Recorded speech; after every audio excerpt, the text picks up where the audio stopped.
Assalamualaikum warahmatullahi wabarakatuh. Bertemu kembali dengan saya ya di channel Mantan Sales.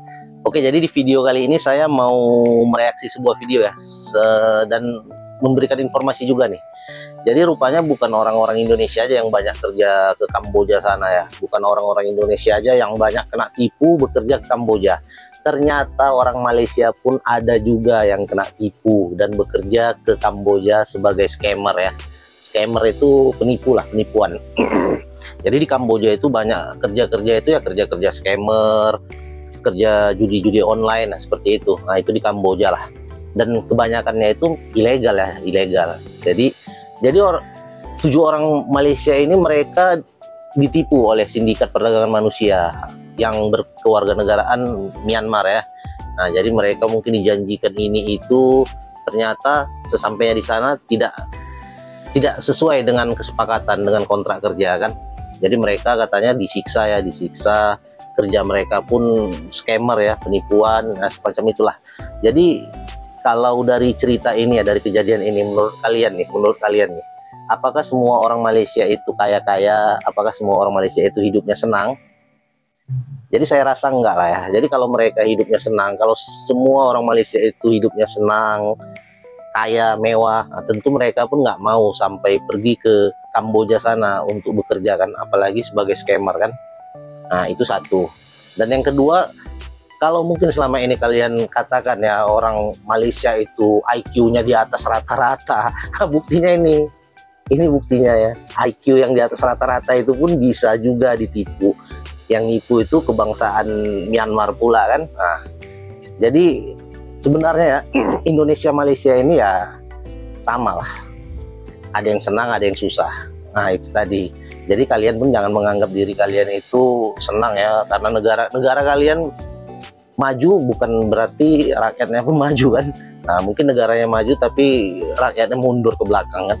Jadi yang maju itu di Malaysia itu ya kebangsaan Cina ya, etnis Cina, etnis India. Kalau etnis Melayunya ya nggak jauh-jauh beda lah sama orang-orang yang ada di Indonesia kan. Nah itu, etnis Melayu di Malaysia itu hanya sebagai penonton aja. Jadi pemeran utamanya itu ya etnis Cina dan etnis India. Jadi pengusaha-pengusaha di Malaysia itu ya rata-rata beretnis Cina ya dan India. Nah itu, kedai-kedai restoran nah rata-rata India punya lah itu. Tapi kalau kedai-kedai setakat, kedai-kedai jual lontong, nah itu punya orang Melayu lah, jual-jual lontong, jual-jual gorengan, nah itu orang Melayu. Tapi kalau company-company besar, restoran-restoran besar, nah itu punya orang Cina dan orang India. Nah jadi kalau kedai-kedai kecil, kedai-kedai runcit yang kecil-kecil, nah itu orang Melayu lah mungkin kan. Nah kedai-kedai lontong, nah, orang Melayu. Tapi kalau yang restoran-restoran besar, company-company besar, kilang-kilang besar, nah itu punya orang-orang etnis Cina lah. Oke, jadi kita simak aja lah ya, gimana videonya, gimana cerita cerita 7 warga negara Malaysia ini yang sampai bekerja ke Kamboja sana ya. Sesusah apa sih mereka? Kita simak aja lah videonya ya. Dia nak baca dengan pandang boleh baca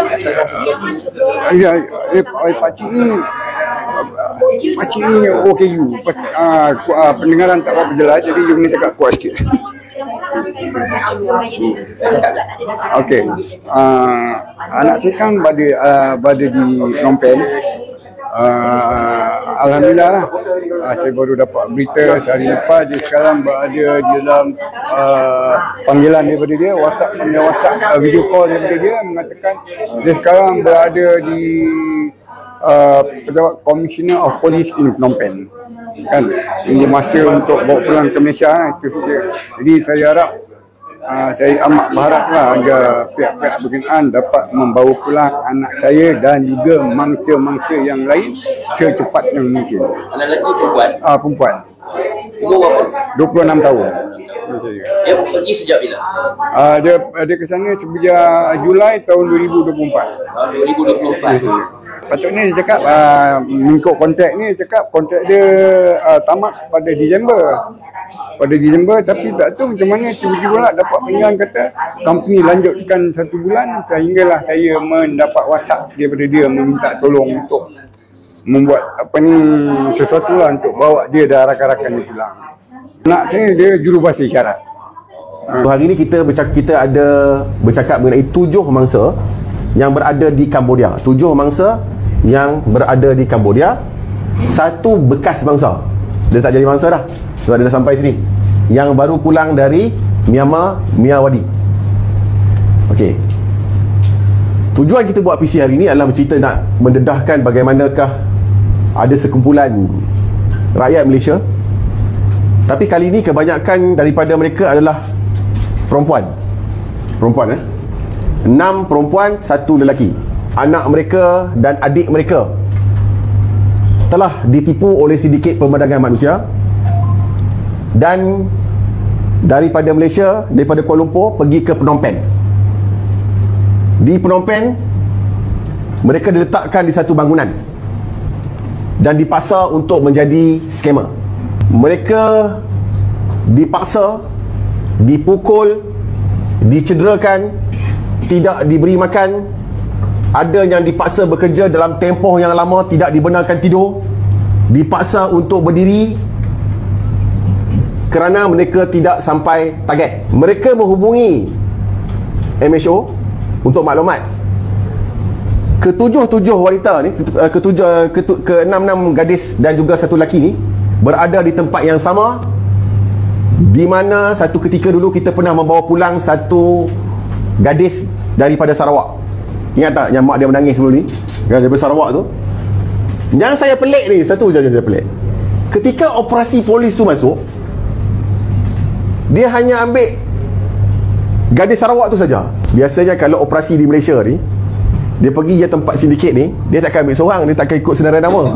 Dia ambil semua. Dia mula ke sana adalah kerana tertarik dengan tawaran yang diberikan oleh sindiket di sini, menawarkan pekerjaan dan dengan pendapatan yang lumayan. Jadi itulah yang menarik dia untuk pergi ke sana dan seorang rakan dia. Selepas beberapa bulan dia berada di Cambodia, saya menerima WhatsApp daripadanya meminta tolong. Saya dapat panggilan daripada kakak Raihana, kakak kepada Aida, bahawa adik saya juga ada bersama-sama adiknya, sepupu saya, dan mereka minta untuk diselamatkan. Semua mereka akan didera, tidak dibagi makan, dikurung dalam tandas, dan tak dibagi tidur 24 jam, hanya berdiri sahaja, tak dibagi duduk, dan mereka tak tahan. Kami daripada NGO Yayasan Pelindung dan Pencegahan Jenayah Malaysia, kami wakil kepada mangsa Nur Ain Sakinah binti Rahmat. Kami mewakili mangsa ni kerana mangsa adalah anak yatim piatu yang tak ada family yang akan boleh ambil tahu pasal dia lah untuk buat report ke apa kan. Jadi kami NGO telah bertanggungjawab mewakili dia.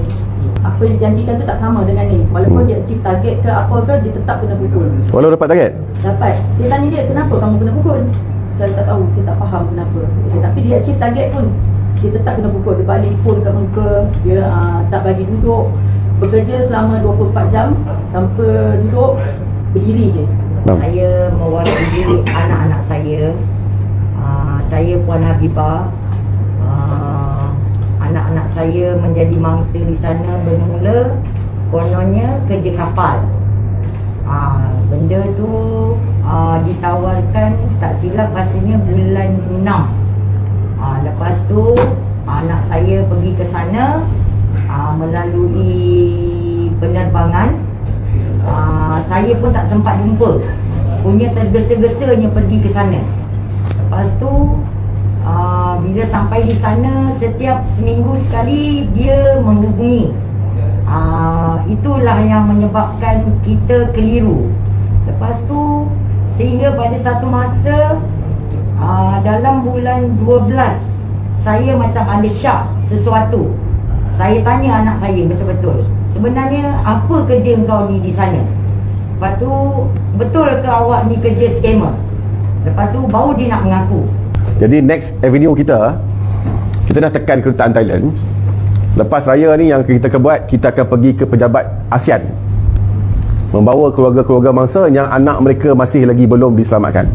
Kita akan pergi pejabat ASEAN, memandangkan Malaysia sekarang adalah ketua ataupun chairman pengurusi ASEAN. Kita akan bawa keluarga-keluarga mangsa untuk pergi ke pejabat ASEAN selepas raya ni. Tarikh kita akan maklumkan kemudian, supaya ASEAN mengambil tindakan yang lebih tegas untuk membawa pulang rakyat Malaysia yang masih lagi belum diselamat. Kita jangan gembira dengan apa yang ada selamat tu, baguslah, tetapi masih ada lagi yang ada di sana. Jadi kita tak ada pilihan, kita terpaksa beri tekanan yang seterusnya adalah pergi ke pejabat ASEAN. Nah, itulah tadi video reaksinya ya. Semoga dengan kejadian ini nggak ada lagi lah. Jadi saya berharap pun nggak ada lagi orang-orang yang sampai kena tipu bekerja ke Kamboja. Akhirul kalam, wabillahi taufik walhidayah. Wassalamualaikum warahmatullahi wabarakatuh.